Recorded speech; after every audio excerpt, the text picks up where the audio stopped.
Welcome back to Old School Sports and our Out of the Park Baseball 24 playthrough of the Buffalo Wings. And our Buffalo Wings 2042 postseason and attempt at defending our World Series championship is going to begin tomorrow, home in the National League Division Series against the San Diego Padres. It ended up being a more challenging regular season than we anticipated. We only won the NL East by 2 games over the New York Mets. And although, as I mentioned, we are still the defending World Series champions, I can't say that we're going into the playoffs feeling really great about this team. We had a winning percentage over 600 the first 5 months of the season, but since September started, we have a 13-16 record. We're a middle of the pack offensive team, 7th in the National League in runs scored, 1st in the National League in runs allowed, as we often have been over the past decade or so of this playthrough. Did hit a couple of milestones this season. This is our 15th consecutive playoff appearance, breaking the record we were tied at with the Atlanta Braves. And this was the 15th consecutive season in which our excellent infielder, who's hopefully headed to the Hall of Fame in about 7 or 8 years, Deshaun Seifu, led the National League in stolen bases. As we typically do in the playoffs, we're moving to a 4-man rotation, and that's not surprising at all given the off days, but we're also moving to 12 pitchers total given the off days. And we are going to go with Barajas, Auclair, Lance, and Mendoza as our 4-man rotation. Mendoza, who could be pitching his final games with the Buffalo Wings here in the playoffs this year. Guy that we picked in the 4th round back in 2032. He's had a nice career with us, but he's looking for almost $22 million a year over 10 years. And he's fragile physically, and he's going to be turning 30 years old next year. So we may need to move on from him.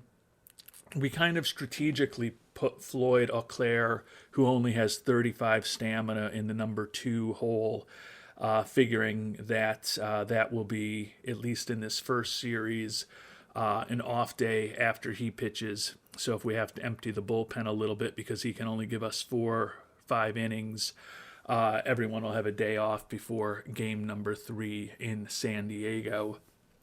No guarantees that it will set up that way in potential future series, but that was the thought behind that. Feel like I really like our pitching. Nate Ruckel back in his stopper role, Rivera, Polite, and Barbarito all as setup men, Scott in his closer, Powers and Drawn in middle relief, and Pat Cheek will be our lone long reliever. Barbarito was our 5th starter all year, but with his excellent ratings as a bullpen arm, going to put him in a setup role as well, figuring we'll give our manager as many different options to mix and match.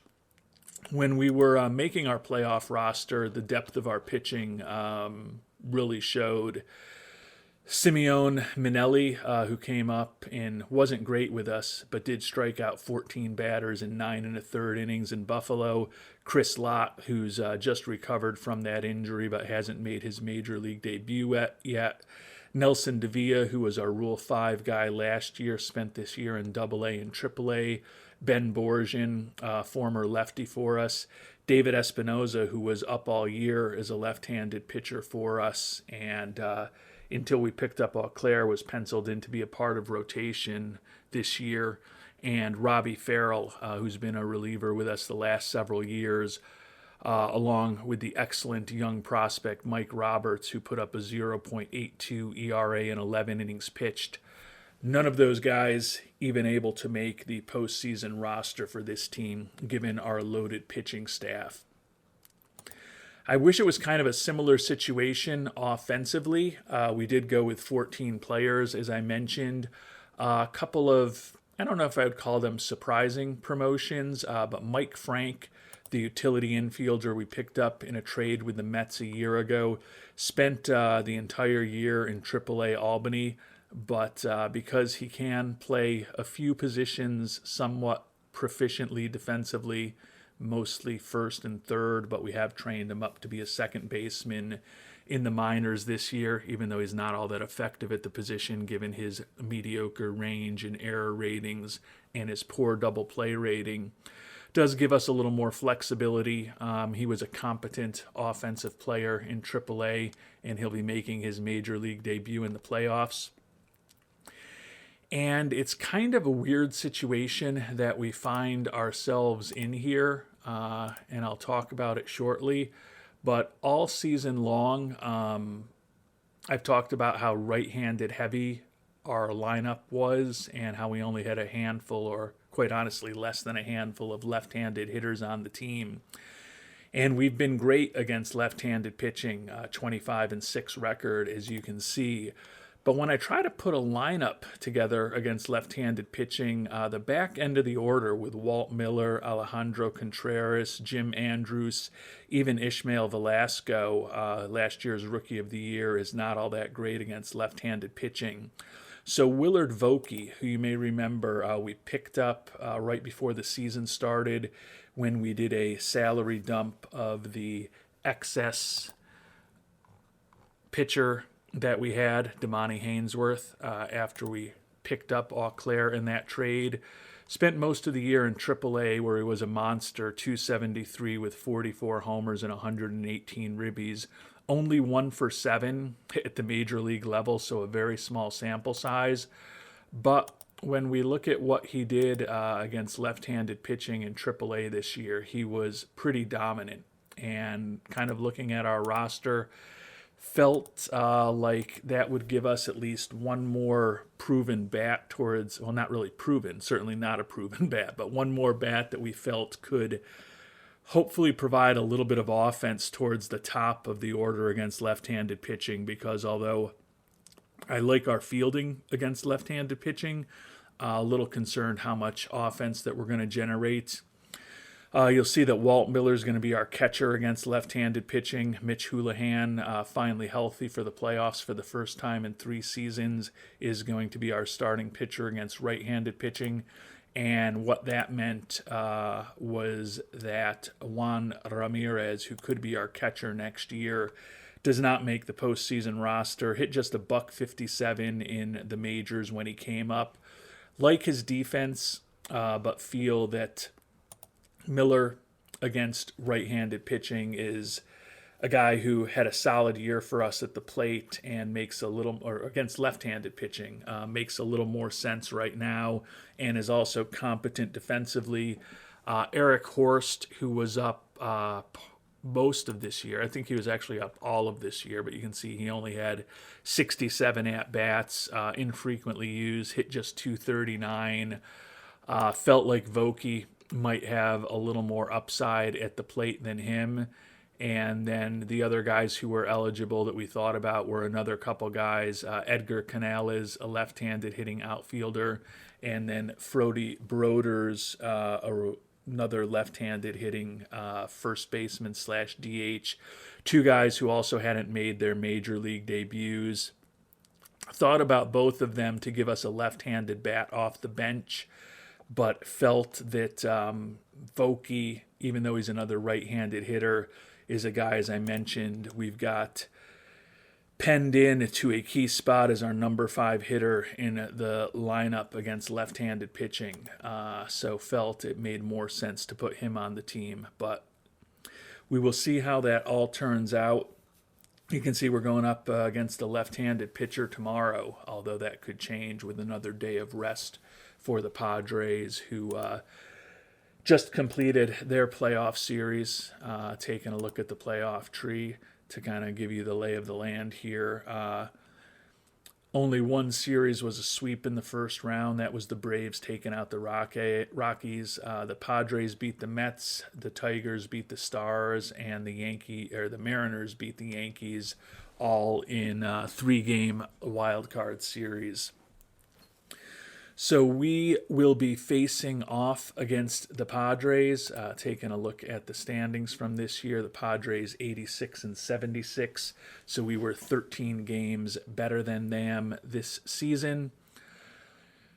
But quite honestly, I'm not feeling great about this team. Always nervous when it comes playoff time, but with the way we really faded down the stretch, I can't say that I'm going into this potential title defense feeling incredibly confident with this team. Hopefully, the struggles we've had in September and October will be different in the playoffs. Everyone is completely rested, everyone is healthy. And as I mentioned, with the additions of a couple of guys who really didn't play for us at all in the majors this year, in Vokey and Frank, we're hoping that maybe we can catch lightning in a bottle with a couple of guys who are less experienced and making their major league debuts with the Buffalo Wings here in the 2042 playoffs. Not necessarily an ideal situation, but we are going to roll the dice and see what happens.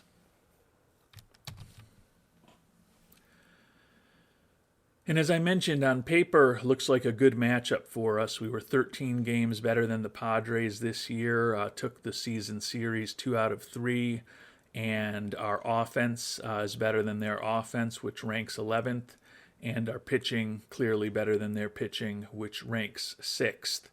So on paper, we look like we are the stronger team, but as we all know, the games are not played on paper. They are played on computers that are sent out to the interwebs to your YouTube transmitting units. We are, it looks like, going to be going up against a lefty in Game 1, so it'll be a perfect opportunity for us to see what Vokey can do. Jeff Simons, 25-year-old lefty for the Padres, split the year between AAA El Paso and the big club, 2-5 with a 4.76 ERA in the majors, struck out a ridiculous 76 batters in 51 innings. You can see his stuff is electric. But he walked a similarly ridiculous 34 batters in those 51 innings. His control could be an issue, but his stuff is certainly intimidating. Barajas on the mound for us, 16-6 with a 3.25 ERA this year and a National League best 77 FIP minus for our ace this year. But still a tricky matchup against a left-hander who's got some incredible stuff when he gets it over the plate. So could be an interesting way for us to start this series. And as I kind of thought could be the case, doesn't work out well for us in Game 1. Padres beat us 4-1. Simons gets the victory. Walt Miller accounted for all of our offense with a solo home run, so at least feel like maybe we made the right decision putting him in the starting lineup over Houlihan and Ramirez as our catcher against left-handed pitching, but not expecting the box score to look too good. They got 3 in the first and 1 in the third against us. We got that solo homer in the 5th, and that was it. 2 hits for Miller, 2 hits for Andrews, 2 hits for Velasco, and 1 hit for Andrews. Vokey 0 for 3 with a walk and a strikeout. So can't really get on Vokey since nobody really did anything of note offensively for Buffalo besides the solo homer from Miller. Barajas not good, 4 hits, 2 walks, 4 earned runs in 5 1/3 innings. Simons, the player of the game, 4 hits, 1 walk, 1 earned run, 7 strikeouts in 5 2/3. And we are down 1-0 early here in the National League Division Series. So going to be a critical game for us to hopefully win game number 2 in Buffalo. Eau Claire, who's kind of our version of Simons. Incredible stuff, not always the greatest control, doesn't have great stamina as we talked about, but as I also talked about, we can empty out the bullpen if he only gives us 4 innings. We're going up against Nobuki Matsada, 35-year-old right-hander, 12-8 with a 3.29 ERA, has a 4-pitch arsenal, excellent curve and change, and a good sinker and a cutter. So another tough pitching matchup for us, but this is one that feel like we're going to have to get the W here if we're going to have any chance of salvaging this series and hopefully getting to an NLCS.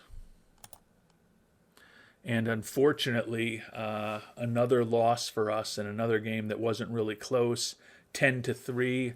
Got a homer from last year's Rookie of the Year and World Series MVP Ishmael Velasco, but unless we win 3 in a row, the dream of being able to have a chance at getting back to a World Series to defend our title is going to come to an end here.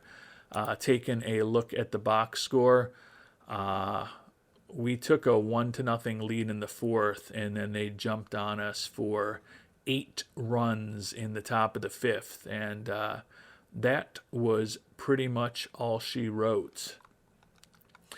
Eau Claire, 4 innings pitched, 3 hits, 3 walks, 7 strikeouts, 3 earned runs. The lefty, Sean Drawn, a brutal outing. 4 hits, 4 earned runs, did not record a single out. And then Chris Powers, Pat Cheek, and Eric Barbarito all each gave up 1 run in an inning and 2/3 of work. So we kind of thought we might only get 4 innings from Eau Claire, and we had the bullpen set up and ready to go. But the bullpen was not good, and Eau Claire was not really good either. Matsuda was good, scattered 10 hits and a walk over 7 innings pitched, 3 earned runs allowed, so was not incredible, but he didn't get himself into big trouble. We did get a stolen base from Seifu, and everyone in our lineup except for Jim Andrews got a hit today, a couple of hits from both Coma Duran and Rojas, but down 2-0 and headed west to San Diego to be on the road for the next 2 games is certainly not an ideal situation for these Buffalo Wings.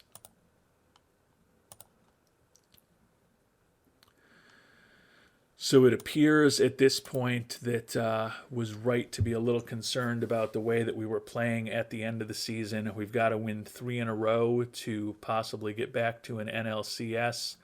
The only way to do that is to win today. We do have Jim Lance, the young right-hander on the mound, 11-7 record with a 3.75 ERA this year, 1 strikeout per inning, 1.11 ERA plus, 78 FIP minus, a 4.3 WAR. So a nice sophomore campaign from Mr. Lance, and he was the starting pitcher in Game 6 of the World Series last year when we clinched the title. Hopefully he can be on the mound in a win for the Buffalo Wings today. Going up against Wilson Castro, right-hander who was 12-11 with a 3.56 ERA, 218 strikeouts for the Padres. Pretty good stuff, pretty good control. Excellent splitter, really good fastball, and a good sinker. So I'd have to think we're favored pitching-wise with Lance on the mound, but it's certainly not an overwhelming favorable matchup for us, and we're also on the road.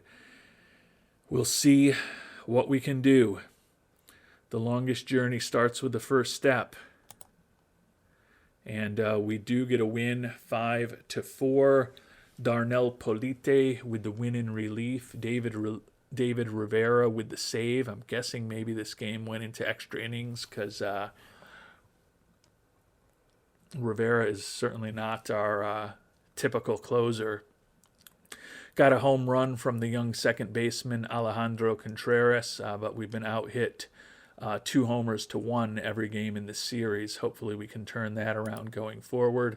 It was an extra inning game, as I thought. San Diego scored 2 in the fourth.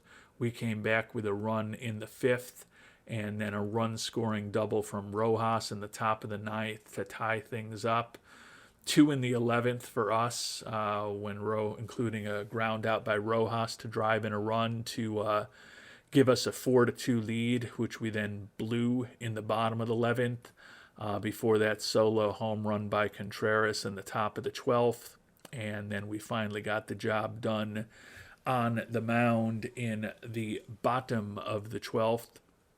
Velasco with a good game, 3 for 5, 2 runs scored and a homer.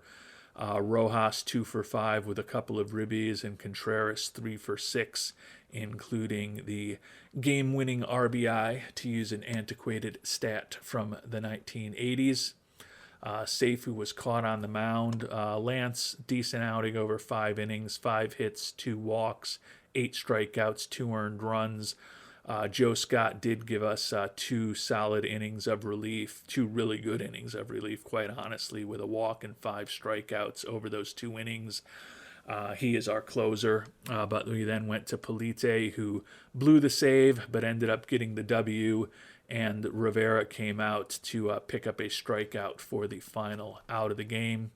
Velasco was named player of the game for us. Castro with a nice outing for them.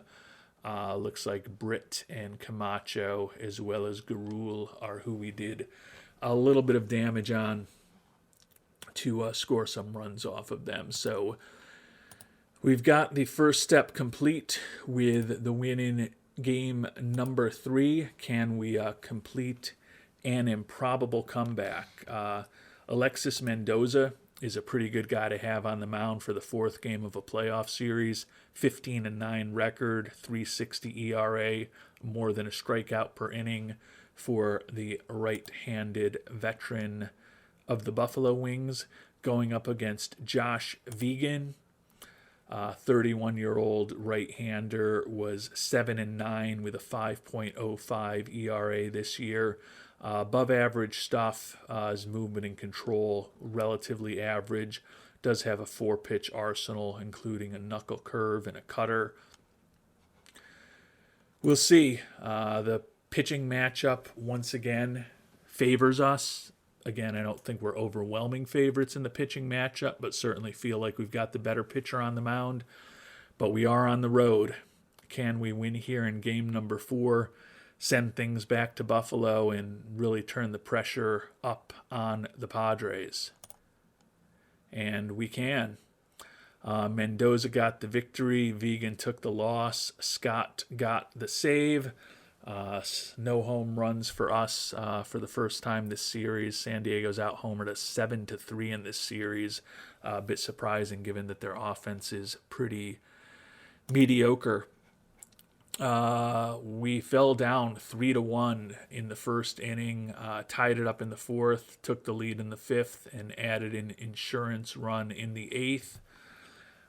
Got ribbies from Velasco, Comaduran, Rojas, and 2 from our catcher, Houlihan, in the 4th inning. That 2-run single is what got the game tied up for us. Mendoza with the W, Barbarito and Ruckel with holds before Scott came on to get his first save of the series. And got an off day now when the international free agents will be announced. So we are headed back home to Buffalo. Not going to spend any time on the international free agents quite yet. We want to find out what's going to happen in Game 5 of this National League Division Series, a deciding Game 5. They have moved up Nobuyuki Matsuda, and since he went in Game 2, he is on normal rest. Nice profile from Matsuda, as we talked about, 12-8 with a 3.29 ERA. So he's had a good year for them. 1-1 record with an 8.74 ERA in the playoffs, but our pitcher Barajas 0-1 with a 6.75 ERA after that difficult outing for him in game number 1. So we'll see if we can turn the tables on the game 1 matchup where Barajas lost, and the game 2 matchup where Matsuda got the W here in the decisive game number 5. Can our Buffalo Wings complete a 0-2 comeback to take the divisional series? And it looks like if we can, we will be facing our divisional rival Atlanta Braves in an LCS. And we do rally to come back. So after being outscored 14-4 the first 2 games of the series, won a 1-run game followed by 2 2-run games. Barajas gets the W, Matsuda the L, Joe Scott, second save of the series, got a homer from Bobby Bolig, the veteran who we signed to a minor league contract this year and then promoted when we made the trade for Polite in July. Taking a look at the box score, we jumped on them with 3 runs in the first inning, 3-run homer by Bolig against Matsuda, added another run in the 5th. They got 2 in the 7th, but that was as close as they would get. 3 hits from Coma Duran, a couple from Rojas, who is still waiting for his first playoff home run with Buffalo, despite having now played 4 playoff series with us. Bolig with the 3-run homer was the big shot. Romero, as we talked about, drove in another run. Barajas, 3 hits, 2 walks, 2 strikeouts over 6 innings, no runs allowed. Powers, another rough outing, 2 earned runs over 2/3 of an inning, allowed 2 hits, but went to the stopper in Ruckel and then the closer in Scott, and they got the final 7 outs for us, allowing just 1 hit. Barajas named the player of the game. So we certainly move on to the NLCS the hard way. Not going to have as much time off as we would like. But the one thing that is positive is that we would have been on the road if the Dodgers had beaten Atlanta, as they had a better record than we did. They were the number 1 seed in the National League this year. So positively, although we had to play an extra game in the NLDS to get to the NLCS, we will have home field advantage against our NL East foe, Atlanta Braves. And our NLCS matchup against the Braves in some ways looks good on paper. We finished 12 games ahead of the 3rd place Braves in the NL East this year, and we were 10-3 against the Braves, so we were pretty dominant against them. But when you look at the runs scored, they were 1 spot behind us in runs scored, and they also had a top 5 pitching staff in the National League. So although we were better than them offensively and defensively, don't have the same type of big advantage on paper that it looked like we were going to have against San Diego. That said, a 10-3 record against the Braves this year certainly would hope that we can get the job done against them in the playoffs. We did change one thing. We moved Jim Lance up to be our number 2 starter and Auclair back into the number 2 role, which meant we actually pushed Auclair into the number 3 spot. Mendoza went in game number 5, so he's not going to be ready till game number 3. Want Auclair in that second game, even though we're well rested here, if we're going to have to empty the bullpen because we only get 4 or 4 plus, maybe 5 innings from Auclair. Would rather have that happen in game 2 when we're going to have an off day. Now, we do set ourselves up so that Auclair would be coming back in a game 6. But if we get to that point, we're going to be emptying the bullpen in a potential game 7 anyways. So there's some chance that maybe there won't even be a game 6. Hopefully it'll be because we've won the series by then, but it could happen because Atlanta takes us out as well. So Jim Lance, the excellent young right-hander, 2nd-round pick 6 years ago for us, came up through our minor league system and has done a nice job for us the last couple of years, going up against Mark Billings, left-hander, 13-9 with a 4.02 ERA, more than a strikeout per inning, WAR of close to 4. Has had 2 really excellent years in a row. He was a Cy Young Award winner in 2037, and you can see he's been a perennial all-star for the Braves. So a good pitching matchup here with Buffalo going up against the left-hander. Hopefully we can do better against the left-hander in game 1 of this series than we did against the left-hander in game 1 of the previous series. Not to be the case, though. I guess it was better because we, instead of losing 4-1, we lost 3-2. But Billings outpitches Lance. Lima on for the save. Taking a look at the box score, they scored 2 in the second and 1 in the fourth. We came back with runs in the fourth and the seventh, but not quite enough to get it done. So once again, we find ourselves in an early hole in the playoff series. Billings was very good. 3 hits, 1 walk, and 10 strikeouts over 7 innings. Lima went 2 innings of hitless ball to pick up his 3rd save of the playoffs. Lance, 5 hits, a walk, and 9 strikeouts, 3 earned runs over 5 innings. Was not a great performance, but it wasn't a horrible performance. Drawn, Ruckel, and Barbarito combined for 4 innings of scoreless relief. But unfortunately, the Atlanta pitching held us down. So would have thought with that 10-3 record, we would be poised to hopefully do well in the series. And I guess it's still possible, but you always feel better when you can get a W in game number 1, especially when you're at home.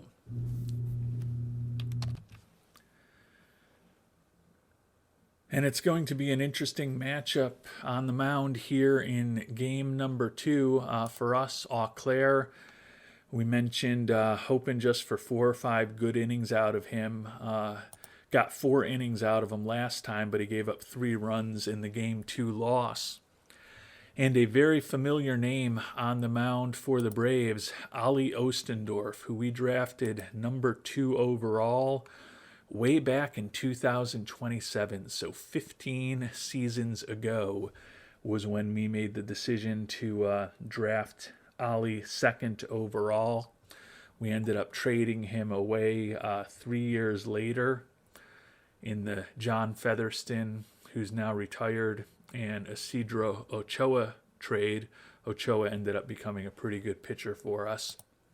But we'll be going up against the right-hander Ostendorf. Interesting matchup. If he beats us today, maybe a situation where we wonder what may have been as far as his career if we had kept him in the Buffalo Wings uniform. But I would think after the amount of time that's passed, it's been over 12 years since he was a member of the Buffalo Wings organization. He's gone on to have a successful major league career. We've won 3 World Series championships without him. Would hope that that's water under the bridge and there's no hard feelings. That said, certainly would feel better about this series if we can get a win here today at home rather than a second consecutive series where we fall down 2-0 despite being at home. And we do get the win today. Looks like it went into the bullpen. Polite with the W, Lima with the loss. Shortstop Jim Andrews, the only homer of the game for us. 7-4 victory. And a game that went into extra innings. We took a 3-0 lead. We took that 3-0 lead into the 6th. They scored a run in the 6th. We jumped back on them in the 7th. So we had a 4-1 lead going into the 8th. 2 runs in the 8th and 1 in the 9th for the Braves tied things up. So not a great performance from our big bullpen. But a 3-run walk-off homer for Jim Andrews in the bottom of the 10th sends us to Atlanta, tied 1-1 in this series. Also got a couple of ribbies from Coma Duran. Seifu and Rojas drove in runs as well before the big blow from Andrews. Eau Claire did his job. 4 hits, 2 walks, 4 strikeouts over 4 2/3 innings. Drawn came in and gave up a run. That run was in the 6th, though, so it wasn't when he got the final out of the 5th inning. Ruckel with a inning as a stopper, and then our closer, Joe Scott, got a hold, but blew the save opportunity. I guess maybe it wasn't. No, it would have been a save opportunity when he technically came in with the lead that we had.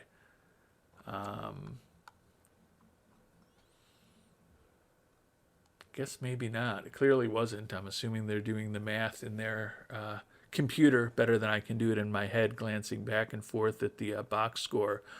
But Scott gave up 3 hits, 2 walks, 3 runs, 2 of them earned in an inning and 2/3. But it was Polite who blew the save. So I guess he allowed a hit or a walk that enabled that run to score in the 9th before he got the final out there. And then he did get the 3 outs in the 10th to set us up for the big blow from Mr. Andrews. That's Polite's second win of these playoffs. Coma Duran was player of the game. So would prefer to be up 2-0 after having 2 games at home, but after losing our first 3 games of these playoffs at home at Solon Field, good to finally get the win in game number 2 of this NLCS to at least send us to Atlanta all evened up. And game number 3 here in Atlanta is going to be another matchup against a former Buffalo Wing. And this is one who actually played for us in the majors, Devin Cabuto. We traded him away about 3.5 years ago at this point. Cabuto was the cornerstone of the trade that brought us back Josh Porter, who has certainly given us mixed results. Felt like our pitching was very deep, and I think that's been proven out by the number of starters we've developed since Cabuto left. But he was a highly regarded draft pick for us, who we had picked 34th overall in the first round back in 2035. Looks like he's a good, solid starter for the Braves, 12-10 with a 3.44 ERA this year. And he will be going up against Alexis Mendoza, who, as we talked about earlier, could be pitching his final games for the Buffalo Wings. Depending on how things go, this could be his final game in a Buffalo Wing uniform today. Hopefully we can get a W to start taking control of this series. And we do get a W, but we do have an injury also. Alejandro Contreras, the second baseman, foot contusion, and he is out. So we'll be having to make some difficult decisions as far as what the roster is going to look like. But we did get the 6-2 victory. Homers from Coma Duran and Juan Romero. 2 runs in the first and 1 in the third for Buffalo. They came back with 2 in the fourth. But then a 3-run homer by Romero in the top of the 7th ended up providing the final margin of 6-2. So Coma Duran and Romero account for all 5 of the ribbies we had in the 6-run outburst. Mendoza, 7 hits, 2 walks, 4 strikeouts over 5 innings, allowed 2 earned runs. Barbarito, who, as I mentioned, was our 5th starter all year, 3 perfect innings of relief for us before Polite came on to finish things off.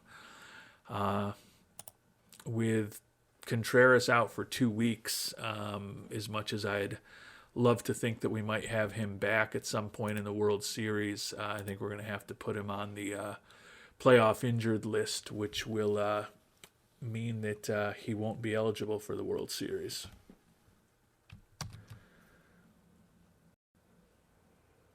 And with the injury to Contreras, Mike Whitehead's going to become our starting second baseman against both righties and lefties rather than a super utility guy for us.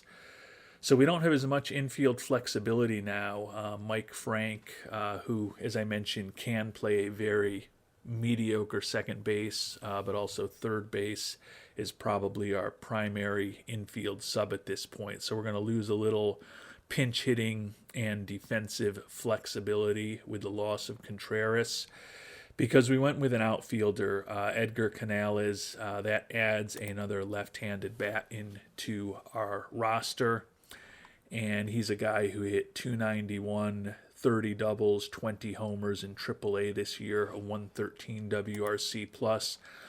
Kind of a weird situation in the playoffs where we have Canales, Vokey, and Mike Frank all making their major league debuts for us in the playoffs somehow. Actually, Vokey was not technically his major league debut. He did have those 7 at-bats, but going to be relying on some unproven guys, although at least in the cases of Frank and Canales, not expecting them to be starting for us, but they still could end up in a big pinch hitting situation or perhaps in a big defensive spot, depending on what type of substitutions and pinch hit and switching decisions we make over the course of the game. And somehow it looks like I've turned the scouting accuracy back onto the OSA rather than our head scout, but fortunately we have very high accuracy on all of our players at this point of the season. So bummer to lose Mr. Contreras. As I said, I feel like our defensive flexibility is limited a little bit, but it is what it is at this point. It's October 23rd, and we're going to run with who we've got for as long as this team stays alive, and we do have a 2-1 lead in the series at this point.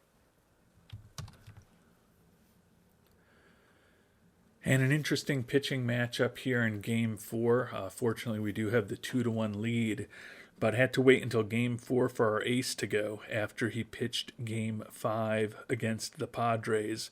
So this is likely the only time we're going to see Alexis Barajas, who has turned 34 years old since his last start in this playoff series. Certainly would feel better about our chances if we can get the win with our ace on the mound here in game number 4. But Randy Haddon has been good in the playoffs for Atlanta, 1-0 with a 1.69 ERA. The 33-year-old only started one game during the regular season, though. 4.11 ERA over 15 and a third innings. He's wrecked physically. The right-hander, extreme ground ball tendencies, great movement on his pitches. So probably not going to give up a ton of home runs, but his stuff and his control are only average. Certainly would feel like this pitching matchup favors us, but Haddon's been very good. I guess it's conceivable that they're using him as an opener and will end up going up against somebody else for the bulk of the game. Regardless, this seems like an opportunity where we need to get a W with our ace on the mound. And unfortunately not the case. A 1-0 loss. Looks like Nate Ruckel in relief took the L. So it was an incredible pitching matchup.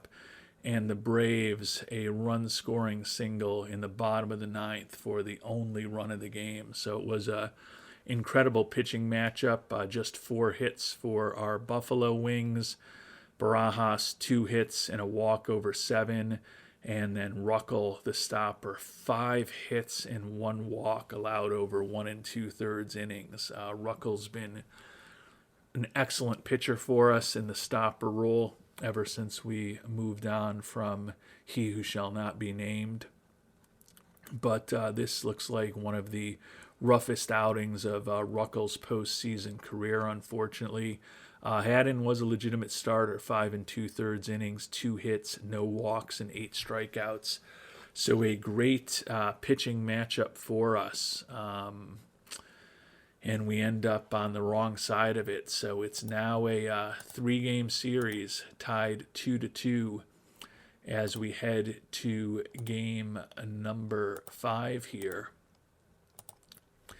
And this will be the last game of the series in Atlanta. Rematch from game number 1, Jim Lance against Mark Billings. We lost that one at home. Hopefully we can flip the script on the Braves here in game number 5. Not to be the case, though. Another 1-run victory for the Braves. So we've actually outscored them in this series, even though we are down 3-2, because each game they beat us has been a 1-run game. We beat them by 3 runs in game 2 and 4 runs in game number 3. But Unfortunately, it's not the total number of runs you score in a series that will determine whether you move on to the next round or not. And similar to our series against the Padres in the NLDS, we have our backs against the wall now. We had to win 3 in a row against the Padres to stay alive. Slightly better situation here where we only have to win 2 in a row against the Braves back in Buffalo. But Billings with the win and Lance with the loss in their matchup for the second consecutive time this series. Got a home run from Josh Porter, the former Brave. But the Braves, with 3 runs in the fourth and 3 in the fifth, jumped out to a 6-0 lead. We clawed back in the fourth in the top of the eighth with 4 runs, 2-run double from Miller, and then a 2-run homer from Porter. But that was as close as we get. And after opening up a 2-1 lead in the series, we are now down 3-2. Lance was not good. 6 hits, 2 walks, 5 earned runs over 4 innings. Powers and Ruckel were fine in relief, but too little, too late for our Buffalo Wings. And since we lost Mr. Contreras, we have not won a game. And we are now home in Buffalo, game number 6. Ali Ostendorf, former Buffalo prospect, going up against Floyd Auclair on the mound in a rematch of Game 2, even though neither of those players were involved in the decision. And we do get a 3-1 victory to send a second straight series to a deciding winner-take-all final game. Eric Barbarito with the win in relief. Ostendorf took the loss. Scott with his first save of the series. Taking a look at the box score, we got 2 in the 6th, and then teams traded runs in the 7th on the way to the 3-1 win. 2-run double from Coma Duran in the 6th, and then Whitehead in for Mr. Contreras added a RBI in the 7th with a run-scoring triple. Not an incredible offensive performance once again for us. Deshaun Seifu, the veteran, hitting just a $186 in the playoffs this time around. Rojas, our big free agent acquisition from a year and a half, 2 years ago at this point, hitting just $237 in the playoffs. Still doesn't have a home run in his playoff career, despite the fact that he has hit 60 home runs in his 2 seasons with Buffalo. This is his 5th playoff series and still yet to hit a postseason home run. Bolig hitting just 200, though he does have that homer. Romero, who's led our team in ribbies 4 straight years, hitting below 100. So some of the guys that we're really relying on have not come through overall. Auclair was outstanding. 1 hit, 2 walks, and 11 strikeouts over 5 scoreless innings. Barbarito, Ruckel, and Scott in relief. So 3 of the top arms in the bullpen probably won't be completely rested for game number 7, but it is what it is at this point. At least we're headed to a decisive game number 7, a rematch of game number 3, Mendoza and Cabuto, the longtime Buffalo Wing, soon to be an ex-Buffalo Wing, against the former Buffalo Wings farmhand. Can we once again come back from a pretty significant deficit in a playoff series to move on to a World Series where we would be facing the Guardians, who I believe had the best record in baseball this year? Not to be the case. We won't get a chance to defend our World Series title in the World Series. Devin Cabuto may have gotten some revenge for us trading him away a few seasons ago. The Braves win 6-3. Cabuto the W, Mendoza the loss, Lima with his second save, Walton with a homer for Atlanta. taking a look at the box score, they scored 1 in the fourth, took a 4-0, or 1 in the first, scored 3 in the fourth to take a 4-0 lead. We came back with a run in the bottom of the fourth, but then 2 more for Atlanta in the top of the fifth. So they took a 6-1 lead. We got a couple in the seventh, but the offense was not great throughout the playoffs. I mean, it was not great throughout the season. It was a middle-of-the-pack offense where we were reliant on our pitching, and we just didn't get quite enough pitching in the playoffs this year. Couple of hits for both Seifu and Romero today, and those two, as well as Andrus, accounted for our 3 runs batted in. Mendoza, 5 hits, 3 earned runs over 3 1/3 innings. Powers was not good in relief. Drawn, Cheek, Barbarito, and Scott after that didn't allow any runs over the last 4 1/3 innings, but by that point we were too far behind, and the offense didn't do enough to get us back into the series. So the hope of a repeat in 2042 is over, and after a couple of 7-game series, the Braves will be heading to Cleveland to start the World Series in a couple of days. And the Guardians ended up routing the Braves, sweeping them in 4 games to become 2042 World Series champions. Would like to think that our Buffalo Wings would have put up a better battle than that against the Guardians. But as I mentioned, the 104-win Guardians were tied with the Dodgers for the best record in baseball this year, and certainly would have been a good challenge for us if we had been fortunate enough to face them in the World Series. So the off-season is ready to begin now. Made it to the NLCS, but did not get to repeat, unfortunately. Start taking a look at the multitude of decisions that we could be facing. Option year for $1.2 million on the left-handed reliever Sean Drawn. Option year for $1.4 million on the right-handed reliever David Rivera. Option year for $16 million on Deshaun Seifu. Even though his defense is now very average and we've started playing him a little bit more at first base, we'll certainly be bringing him back after he led the league in steals for a 15th consecutive season. He's been with our organization since 2026 when we made him the first pick overall in the draft, and he is only 79 hits away from the 3,000 hit club at this point. So we will be, I mean, there's really nothing to think about. All 3 of those guys are pretty important players for us, and in the terms of Drawn and Rivera, very reasonable options.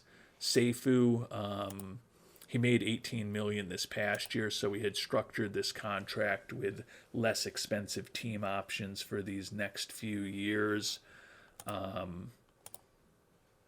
He says he's only looking for $6.8 million if we give him an extension starting in 2045 after these 2 option seasons. So there is a part of me that thinks, do we decline the option and try to re-sign him to save some money? So I'll have to give that some thought. He will be back with us without a doubt next year. But maybe I can save a little money with where he is in terms of his age and his declining defensive abilities. I'll do whatever possible to re-sign him. If I decline this option and it says he wants $30 million a year, we're going to pay it to bring him back. I don't think that's going to be the case. If you've got opinions on what we should do, would love to hear them. But with him looking for so little money, makes me think that we might be able to save a bit with him. And that's actually a somewhat important thing for us, although we are in a situation where when you look at our finances, we've got money to spend this off season. We are losing a big-time starting pitcher in Alexis Mendoza, the guy who's led our team in ribbies 4 straight years in Romero, Polite, who we brought on in trade, our starting catcher in Houlihan, a backup catcher in Walt Miller, Nate Ruckel, our stopper, could be gone. And then we've also got some arbitration eligible players to think about. So this is a team that's going to be looking very different next year. And every penny that we have is going to matter. So if we can save some money on Seifu and still bring him back, might be something to think about. Looks like the size of our market has increased to average with the success we've had with those 15 straight playoff seasons. And our new budget, that's a record level for us, $244 million. Highest it's ever been. We were $238 a year ago, so $6 million higher. So that's a positive from getting this market size back up to average, or not back up to average, but up to average. I think that's, I don't know if that's the first or the second increase we've had in market size. I think it may be the second increase we've had over the course of this playthrough, which is 20 years now, including the 3 years at the start of the playthrough when we didn't have a major league team. A couple other housekeeping items. Lost our pitching coach in Jamestown. Lost our hitting coach at the major league level. Lost our pitching coach, Mark Pryor, in the DSL. So we are going to have a lot of things to think about this off season. In our next episode, we will take a look at our roster in much more depth and kind of start walking through our thought process of who we may want back, who we may not want back, and how we're going to spend the money that we do have available. But there's going to be more turnover on the team this offseason, despite the higher budget, just by the virtue of the players that we will be losing.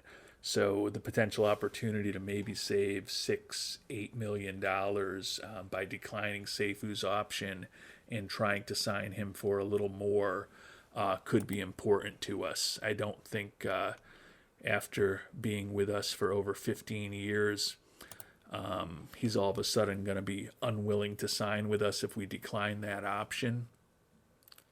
So right now I would think I'm probably leaning towards declining the option and then maybe trying to sign him to a 3-year extension or something with a couple of team options, kind of similar to the 5-year deal with the 2 team options in the 4th and 5th years that we signed him to 3 years ago, where the first of those team options is kicking in right now.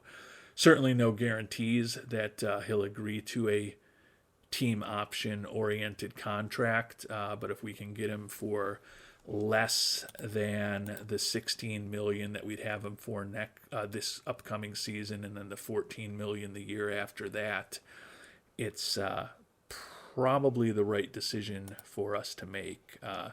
Just a matter of we don't want to risk losing him, and I guess there is some very small chance that he'd want more, but based on what he's saying his demands are for those out years, I don't think he's going to look for crazy money,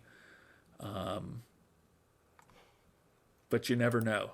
So if you've got thoughts on what to do with the 38-year-old Seifu, who, as I mentioned, is 79 hits away from 3,000, would love to hear those in the comments section.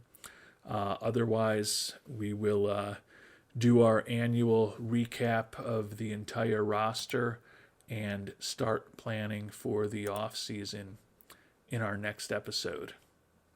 Until then, thanks so much for watching, and hope you have a great day.